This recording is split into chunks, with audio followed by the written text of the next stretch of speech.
Welcome, Ashish Jaiswal, to AHP podcast. So glad to have you. Thank you, Dr. Vignesh. It's my pleasure. So, Ashish, being an expert in education and also coming from a very renowned university like Oxford, now, I get a lot of patients. Sometimes the mothers who are patients, they bring their children saying, my son is having extreme stress because the exams are approaching. Now, we just passed that time, March, April is the time when the final exams of kids come. So especially the kids' allergies will flare up or they will fall sick because they are not able to deal with that stress and the performance, that anxiety and the pressure that the society puts on kids. And also lots of suicides do happen. I have kids coming up saying they are depressed because their friend committed suicide and they are not able to deal with that. And why did the friend commit suicide? Because he was afraid he would fail in an exam. Yeah. These things happen, but it's not really well spoken out. And the mental health of children in school, Yeah. especially coming from a Indian background, because here the school education and your school grades are the epitome of that your genetics are good. Otherwise, Right. something is really wrong with Right. the kid. Now, what is your take on how do we help kids who are having this stress when the exams are nearing? So, unfortunately, when the children face this pressure, it is germinating from the outdated and redundant education system. Mm-hmm. First, we have to understand that. Post industrialization, the modern education system was conceptualized to prepare us for livelihood and not to understand the bigger questions of life. Now, When you say bigger questions of life, like what's the so purpose of life? for example, like if you understand purpose of life in slightly broader sense, so I'll just go there and then probably answer this. Often the purpose of life has to be understood from two perspectives. One is what you explore, and the other one is what you embrace. Now, when you explore, what you seek, what is your quest, and what you embrace is what you need to contribute to the society, what you need to contribute to the earth. So the purpose needs to be understood in these two senses. And in order to understand, we can use the word desire. So we need to understand our purpose from the lens of what we desire or what is desired of us. Now, education precisely comes here into play, that if whether we exactly know what is desired from us or what we desire, market forces will manipulate you, ideologies will manipulate you, systems will manipulate you. They might say that, okay, you're born to be poor, you're born to be in this situation. So what is desired from you, unless you understand the education from a broader context, you will always fall prey to answering the question of what is your desire, true desire, and what is desired from you. Now, unfortunately, post industrialization, education has become more unidimensional. It has been devoid of all the other grander questions, as we understand about the purpose, your own desires.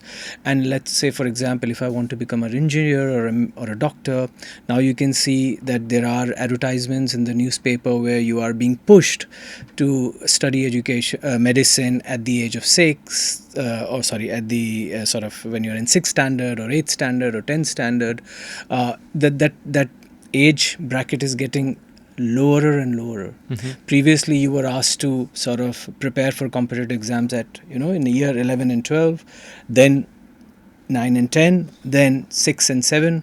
So that pressure of that you need to prepare yourself early for the competitive exams, whether it is medicine or engineering, is a unidimensionality which the child is being subjected to.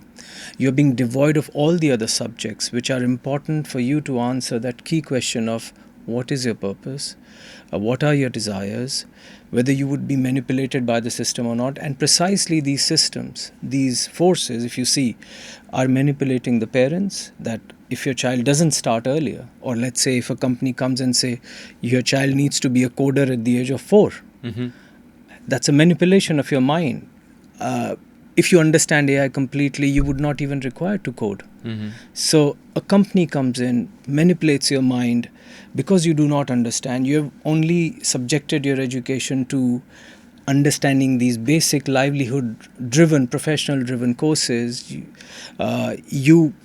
are you are succumbing to these forces, and then your child starts learning. You create this false narrative in the world where you say you need to be a startup founder at the age of 10, or of 30 under 30, or first rankers hoardings in the newspapers start learning at the age of 13. And you can't fail, and you can't experiment, you can't be curious. So this is a systemic failure on multiple levels, and unfortunately parents have to play a major role in understanding themselves first. So what we were learning in the 60s and 50s as part of our graduation. So post industrialization, if we see ourselves, what did we learn to become? Fulfilled individuals, or just a professional, an architect or an engineer or a doctor? Now the true definition of what is to be educated is defunct now. When you say defunct, what does it Meaning mean? that you can say, oh, this person has this degree, this degree, this degree, like MBBS or MD, and then DM, and then that is the culmination of education, educated mind. But unfortunately it is not. It's a culmination of a professional expertise in medicine. That's about it.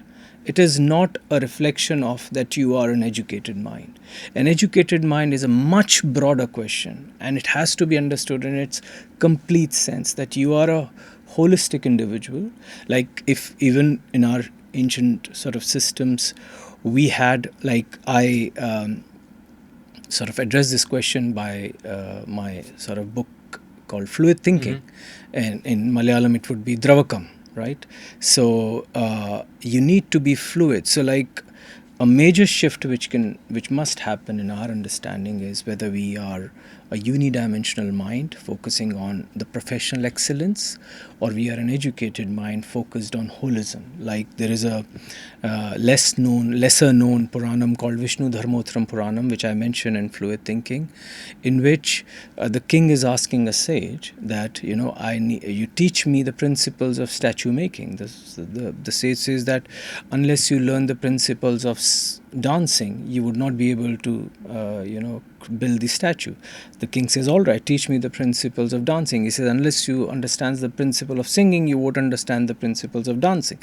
He said, all right, you make me understand the principles of singing.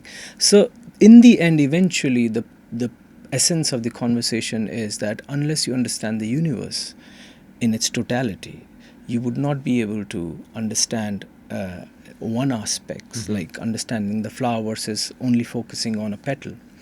So what has happened is that when we are subjecting ourselves to, a child is a sort of beautiful innocent mind, and if you are giving this mandate to a child as soon as it sort of realizes, I mean, not even realizes that the cognitive faculties are not even developed before a child is told that you need to perform in the classroom, right? And the child would not understand. I mean, I would say that probably by the age of 27, 28, a mind would understand what it actually means. Forget about a 5-year-old. At the age of 27, 28 also, you are not fully developed to understand what is being asked from you by the world. You just passively submit yourself to this question of, I need to come first in the class, or I'm not understanding mathematics, or I'm not understanding this subject. And that pressure is not dealt properly, and we assume that as parents also wrongly have assumed that by subjecting our child to this unidimensional professional expertise would make him a winner in the world, which is actually not the case. Now, failure, I have mentioned it elaborately, and I address, and I personally can vouch for failures, that we must create a society where an uncertain mind, a failed mind, a curious mind is equated to someone who comes first in a class. So if you tell me that, Ashish, would you want to become a doctor? And I say, I don't know. I should not be subject to any shame. My parents were doctors and I am sort of not. And I resisted that question at a very early age. Now, what happens is that failure can happen for many reasons, right? Failure can happen because you have not tried something nicely, right? Or it can also happen when you want to try something new, when you want to break new frontiers. You are a curious mind. A human being or a child is a curious mind. They do not want to live this life in just like this monochrome. You want to understand what life is. So you are not happy with when you are told that, okay, rote learning, learn up. So post-industrial, we were parroting content, and parroting content without even understanding that, how is it going to help me in life, in my relationships, in my friendship, in my romance of life, in my smile or laughter. It is just very crude and a very sort of a beastly approach. So that is when the child interacts with any kind of failure or curiosity. She's either shut down or pressurized, and then there is no escape. And then you unfortunately think that, maybe taking my own life is the only way. And that is something which is so unfortunate, that if a child thinks that you have failed, the child honestly should be told that there is nothing like a failure at that age. Like if you fail, you can fail 100 times. Like imagine if you're 25, you say that life is over. No. 15 years old, you think life is over. No. Imagine 10 years down the line, someone can restart the life at 25, right? I am at my age, I can also believe that, I have all the opportunities in the world. And with the advent of AI and machines, everybody, even a 60-year-old, will face the same pressure as a 15-year-old, because he has to or she has to rewind and face the change, because every profession will now Get updated. and go out of the window. And that is what I feel, that, unfortunately, our education is so redundant in terms of preparing them for that same old mold, which is going to be redundant. Like 5 years back, I used to go to IITs and, take sort of these, sessions on fluid when I launched fluid. And I used to ask them, what kind of books are you reading? So the books were very, one track kind of books. And my understanding, looking at the machines, advent of machines and AI, I thought that, maybe even the children in IITs may face unemployability. And people used to laugh that, IIT, how can IIT? And I'm talking about Mumbai, Delhi, and, where the seats are like sought after. Now, if you raise that question even now, you would have trolls from all the sides and say that how can that happen now? The report came, which was unfortunate, like 10% unemployability. So unemployability will be a norm, even the more with the advent of machines. And that is where right definition of education will become even more important, saving our children from the pressure of, or making them understand that failure is the way forward. Like in Fluid, I established this thesis by the examples of people like Leonardo da Vinci, Charles Darwin, C.V. Raman, and many such people, that failure and uncertainty are the germinating forces for those who would want to contribute to the civilization. And if you are failing, you should have no shame in that, absolutely no shame in that, because failing at school is nothing. Even if you fail in life, it is nothing actually, because so what? You tried. And even if you are a failed person at 50, so what? I mean, because that failure definition is from the perspective of someone or a society who would need to then define what failure is. I will not subject myself to that. So if I'm educated enough, or with right kind of education, I would understand that you are manipulating me and you are putting me under the lens of a wrong definition of failure. So I can resist you with a lot of calmness and say that no, I refuse. So I think establishing the right kind of definition of failures, and making a child understand more, and getting ourselves away from this redundant educational system where exams and ranks, because all these will become meaningless, unfortunately, in AI, and they have no meaning, they have no place. You can do an engineering degree, you would not get a job. There are thousands of seats which go empty. There are thousands of engineering graduates who would face unemployability. So then suddenly you would realize, oh, hang on, I've done my engineering, but I am unemployable. You would face even more pressure. So to understand it that this is a professional degree and it will not empower you to that extent in the age of machines is very important also. Sorry, I just went on a sort of a monologue. Yeah. To a very lot of pockets that we can enter to another universe through that. Yes. Now, when you say, we have to normalize failure and uncertainty. Yeah. Now, looking at it from that perspective, but if we normalize failure, then don't you think children who are studying, they would lose the motivation somewhere? There is this need to win. Yeah. Or need to do well. Yeah. But if they suddenly, let's say, they don't get there, and if we normalize it, then don't you think that motivation will go away? I mean, that's a very good question. That, it is this, again, fear is coming from the perspective of our understanding of whether winning is critical in our survival or not, right?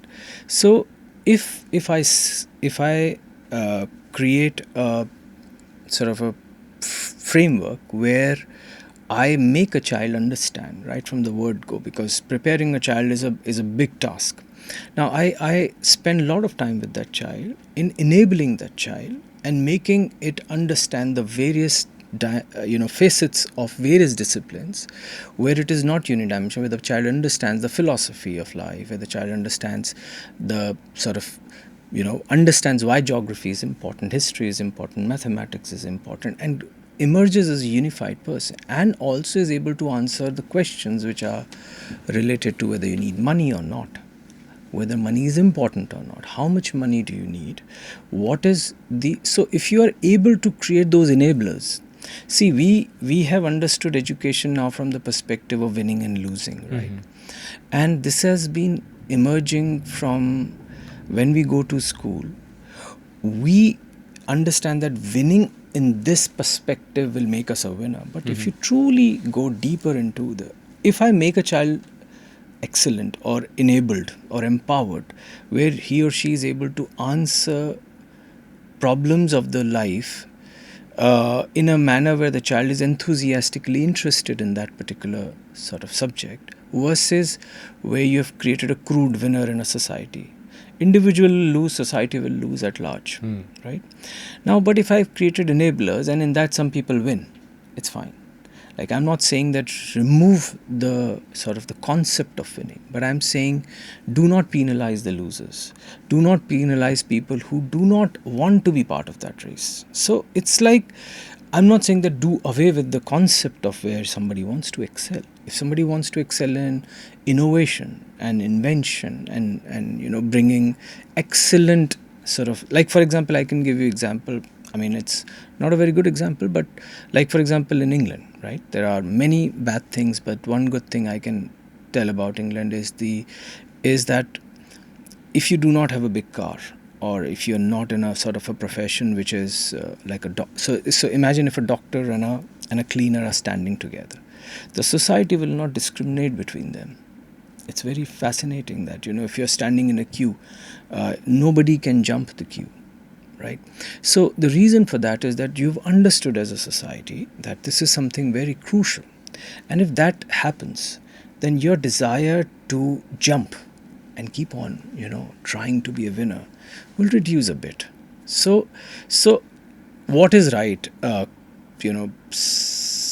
Creating a sort of a system where winners are always, the champions, or a sort of a society where you say, all right, fine. I mean, like, if you emerge as a winner, you're great. I mean, salute to you. But if you are doing a dignified job, we create sort of mechanisms of healthcare and education and a sort of great roads and you being able to explore freely. So both have to come together, the system as well as the individual, to create a right kind of definition, because an individual can alone not create the right kind of definition. That's not possible. So that's what I feel, that winning is important, but not at the cost of those who choose to fail. And people can fail for many reasons. I might have a underprivileged background. I might have I might lack resources. Mm-hmm. I might not have, my.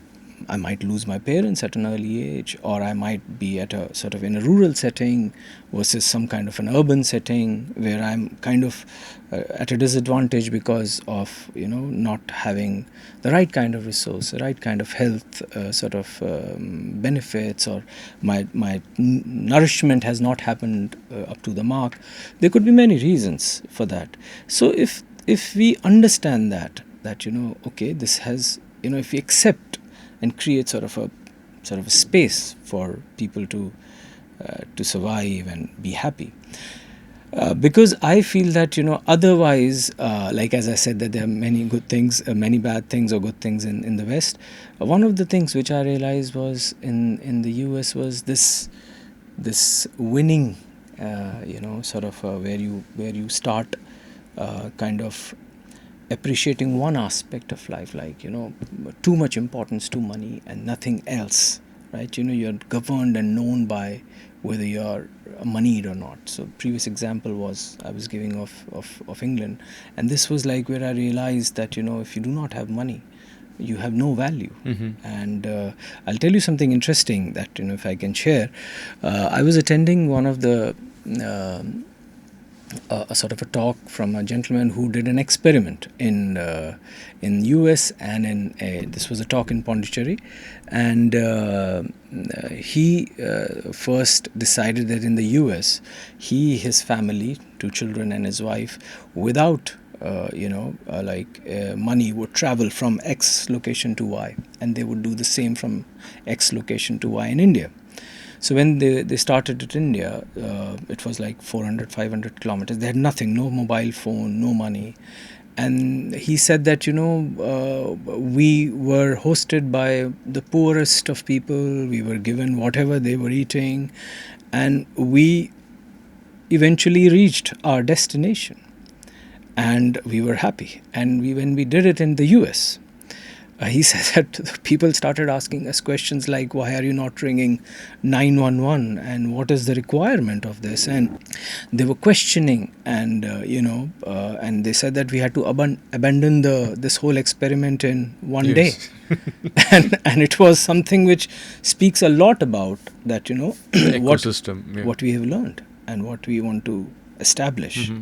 So I think that winning has to be understood deeply as well. So I think what you're saying is, it's not that we should rephrase failure or rebrand failure.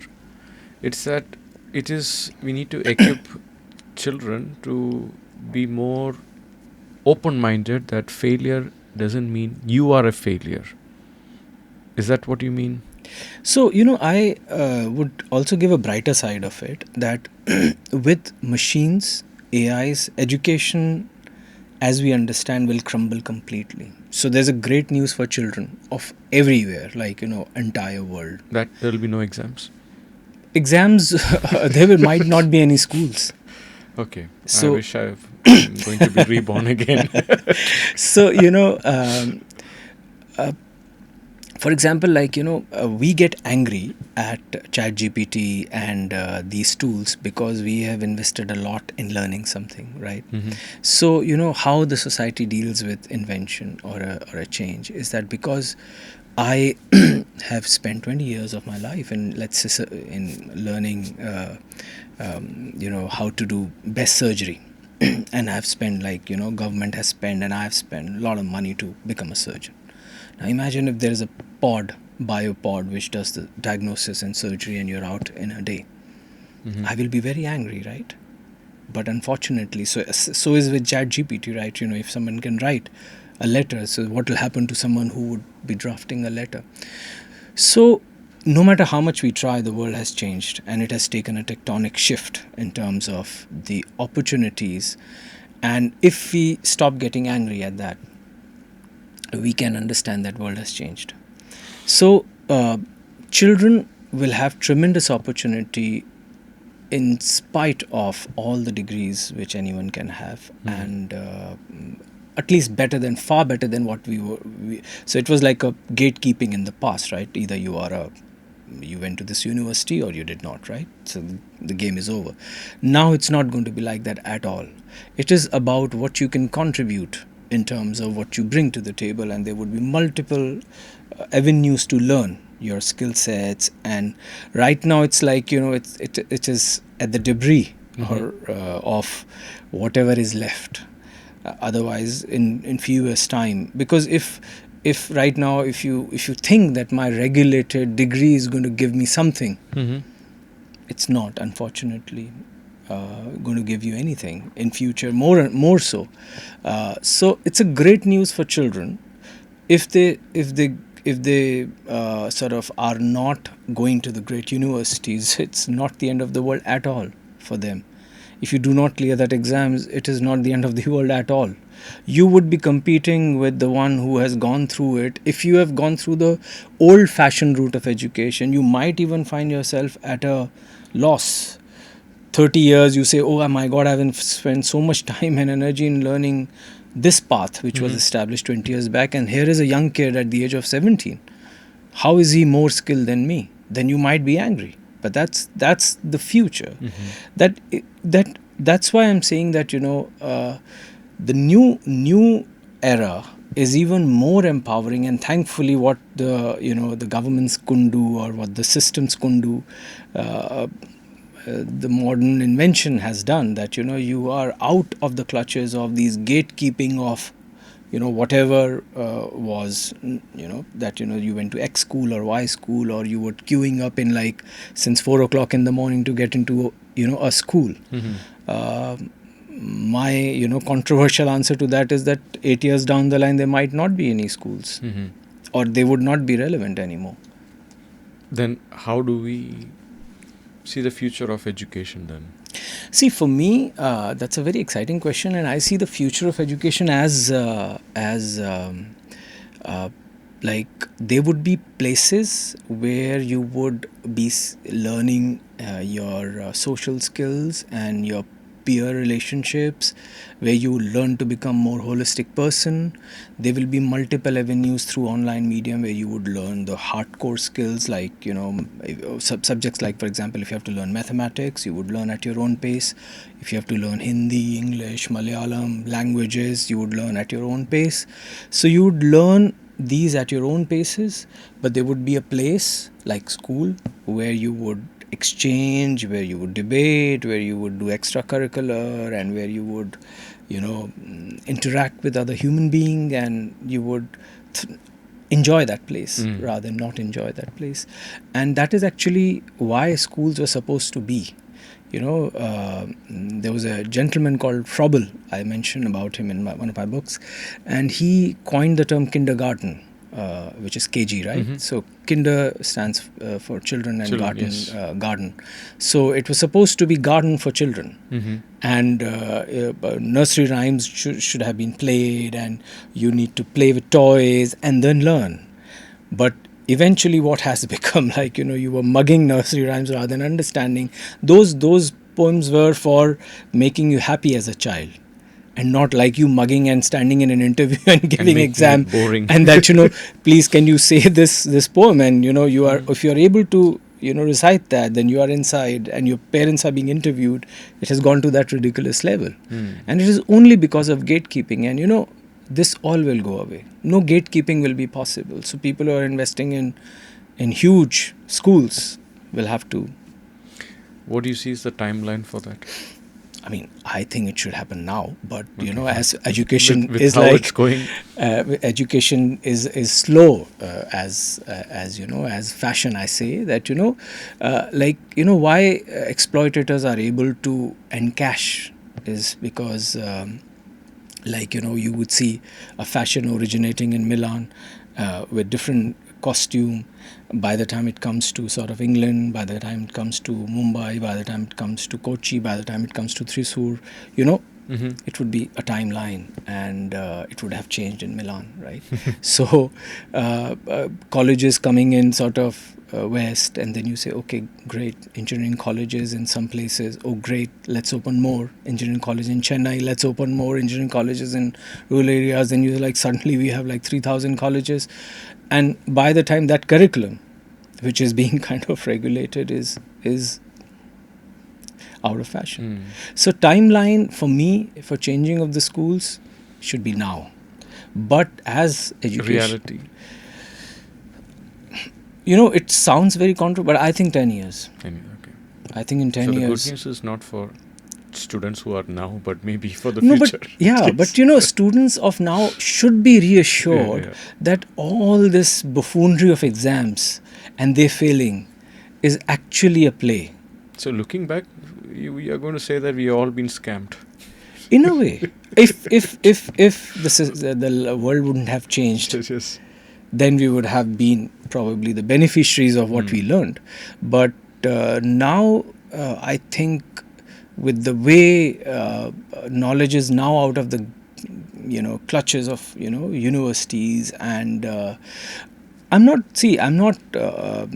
villainizing universities. I'm not saying that. What I'm saying is that now, due to the advent of machines and AI, the ability to create, like the Sam Altman of ChatGPT said, that the time may be near when one person billion-dollar company is around. One person meaning just one person. Yeah. Like you don't need Any employees any or employees, any team. any team, which is crazy that one person billion-dollar team. So times have changed, and I think that to do research or to sort of be empowered and enabled and to earn your livelihood and also live happily, you have various avenues to do that. Like you can run sort of algorithms in drug discovery.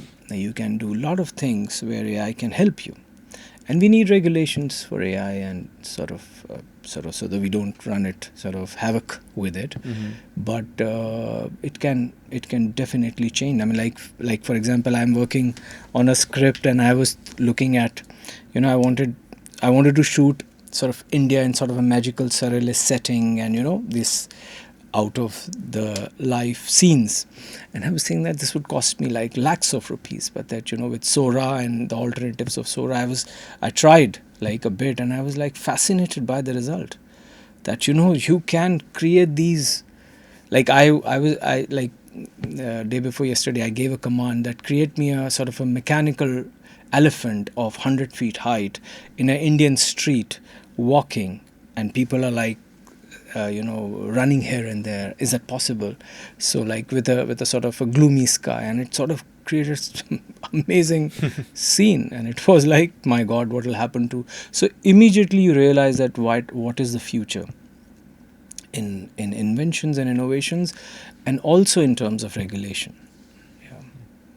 So what would you advise people who got so immersed in the current education system and are yet to wake up to the new updation that is happening in the world?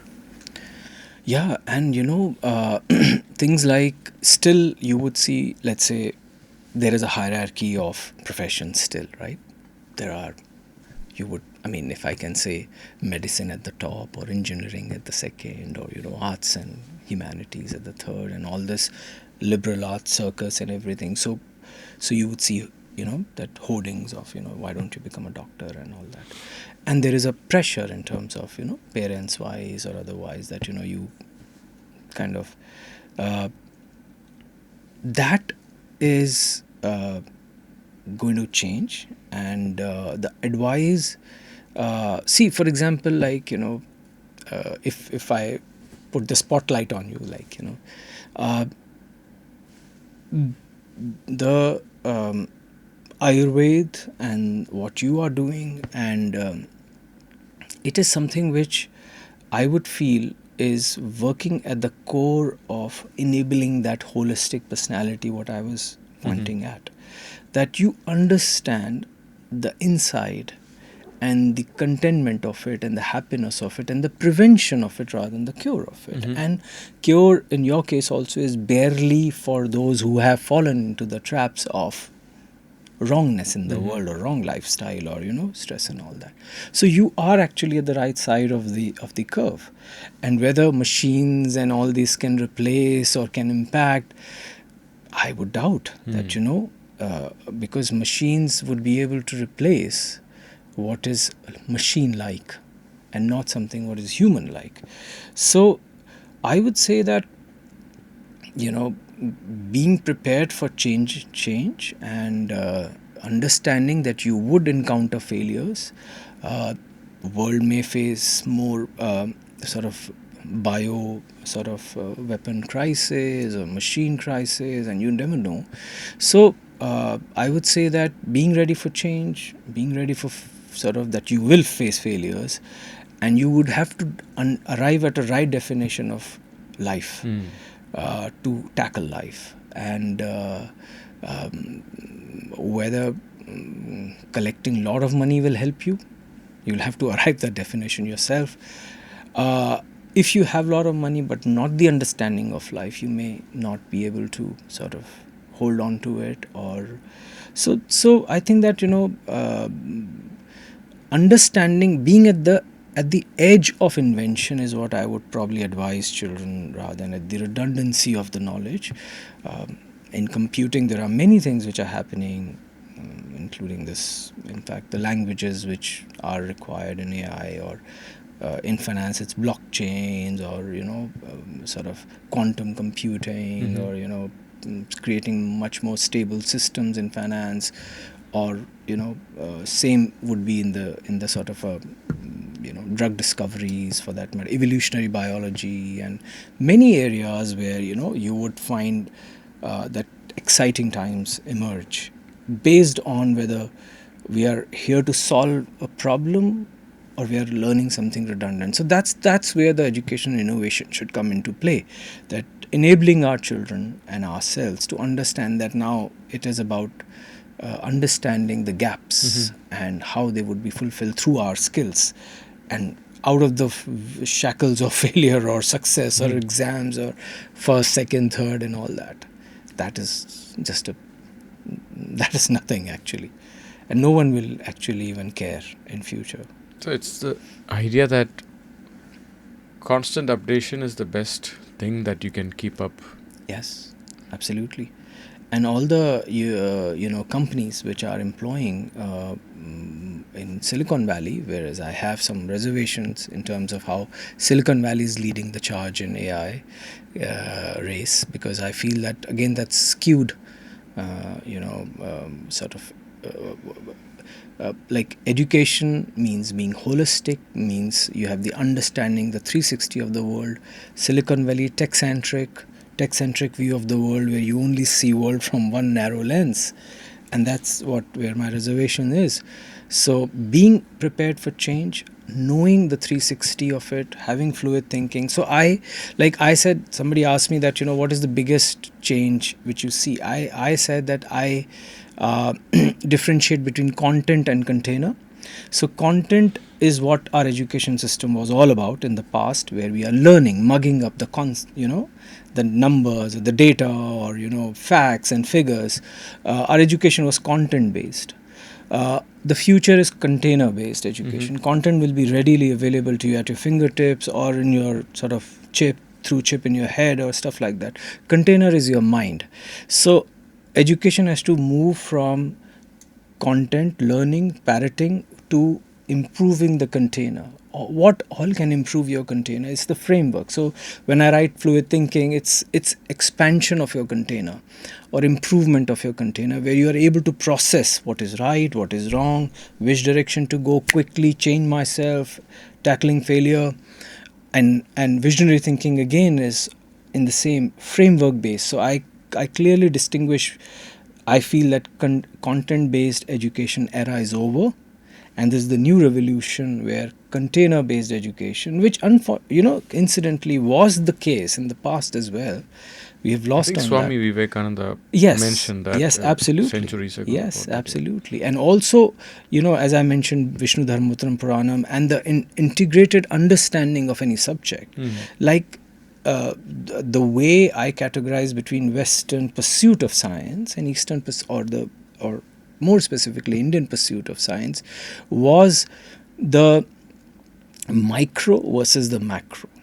So for us, solving a problem was not solved unless it's holistic. So you would wait till it has a holistic effect. That is like, if you have pain in the finger and you are able to solve it, you would also not stop at that unless you understand the whole universe of the body. So most of the, I would say that what I have understood in my limited understanding, that whenever you're talking about the universe of the body as a whole. West is very specific and even to the molecular level, and it's like, we'll solve this issue and then we'll move to the out. And somewhere these two are two categorically different approaches. And container approach is a holistic approach. It's not a content approach where I just know calculus. Why do I need to know calculus for is important. And then that So you're saying the whole content approach, AI is going to replace it. Yes. You better improve upon yourself. Yes. That's what's happening. Yes. And what has happened is that, if you're not, as a system or a society or as a country, we need to quickly get up and be aware of. That, yes. Because what will happen is that as social media was taken over by those companies, as transportation was taken by foreign companies, so AI would be taken up by foreign companies. And if that is taken up by, then you understand that we might be late in waking up. So we need to be at the forefront of creating these companies or laws to understand that how, because this space is new and we need to wake up quickly and be very, very alert about its implications as well as the opportunities in these areas, and create companies or encourage people to create companies in these areas, but not forgetting about the holistic container based learning to that child that at the end of the day you must understand that what will you do after you make this company and not spoil the world. So when coming back to the purpose of that, there is something what you desire and there is something what is desired of you. So if your focuses will be like, I'll create a company, $1 million, that's my desire. So what is desired of you must also be part of the lok kalyanam part of it, is must not be forgotten. Thank you so much, Ashish. It was a very profound conversation. You're most welcome. And I wish people realize that it's not what I know, it's more about how I am able to improve upon myself and respond to the world in a much profound manner. Absolutely. And I must really recommend your books on that. Thank you so much. Thank you. And I, like, before I mean, parting ways, I would definitely want to go back to that, of that when children and or even young adults are committing suicide, is that I can only say it again and again that, we are living in a time where you can fail 100 times and come back and still be a very happy person in the end, because everything has become even for a child, and you must not feel deterred or disappointed by just one mark or that one exam or that one failure in your life or one sort of emotional trauma in your life, because it is not what defines you, in even beyond exams or even the professional failures or success or exam failure, even in emotions, as you can better understand than me, that it doesn't define you at all. Like your emotional failure is just a phase in life and it will never define you, and you are here to contribute to earth, and you can contribute so much. Like a young mind can, if lives for another 70-80 years, can contribute immensely to the world. So I don't think so that any child, whosoever is listening to this or otherwise, must consider himself or herself a failure. I think many parents and teachers must listen to this. Absolutely. Parents should definitely understand that there is, the more you are demanding that that excellence from your child through some kind of pressure tactic, is not going to work or has never worked It's a balance. You need to kind of work in a balanced manner as an educationist. Like people say about like this attention deficit or anxiety in children. Uh, if you go in deep into it, it's about have you worked with the child in terms of a very warm ecosystem where you understand the world warm enough, are able to answer all the questions of the world, and spend so much time with the child. You just give the gadget to the child or the phone to the child, and your conversation with the child will stimulate his mind, and would make him or her understand that what is right, what is wrong, whether this X is right or wrong. You're pushing the boundary of profanity, giving all these abuses and abusing language in web series and all that. You're playing with the mind of that child, making him more or her more violent and making him less calmer. So, teachers have to definitely understand the importance of calmness and importance of being, in this state where you do not put that pressure on the child at all, because a child has tremendous potential, and you can bounce back whenever multiple you times. can, multiple times. Thank you so much, Ashish. You're most welcome. Thank you so much.